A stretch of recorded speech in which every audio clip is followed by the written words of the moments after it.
Well, in 2010, the Gretna Volunteer Fire Department responded to 550 calls that year. That averaged to about 46 a month. Then in 2014, they responded to 829 calls, averaging about 69 a month.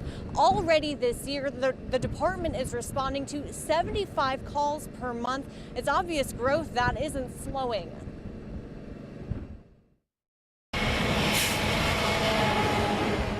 It's Nebraska's fastest growing city. According to the U.S. Census, Gretna's population doubled in a decade, and development isn't slowing down. 26 years ago, we were answering a little over 200 calls a year.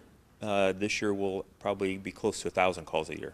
A lot changes in 30 years, and volunteer Gretna Fire Chief Rod Beathy has responded to most of it. During the recession, families continued to move to Gretna.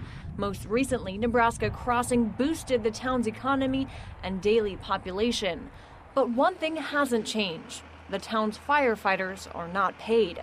There's no plans right now to put a career department in here. Gretna's fire district covers 71 square miles. Within this area, nearly 15,000 people all rely on 60 men and women with day jobs to respond to emergencies at a moment's notice. Generally respond from home. There's people at one of the stations occasionally when calls go off, but generally it's a response from their homes or their businesses and come in here to answer calls. Gretna added a second station 5 years ago, positioned near the latest developments. Volunteers have emergency lights on their personal vehicles, and Beathy says it takes anywhere from 2 to 4 minutes for those responders to get to the station before heading out on a call.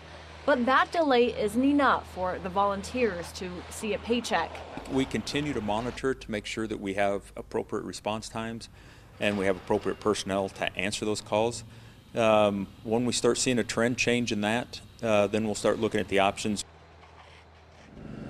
And those options include adding a third station and more volunteers, but even that third station isn't needed for a few years. Now, within the last year, 25 additional volunteer firefighters have joined the force, and they will bring on even more volunteers in the fall. Reporting live in Gretna, Rebecca at KMTV, Action 3 News.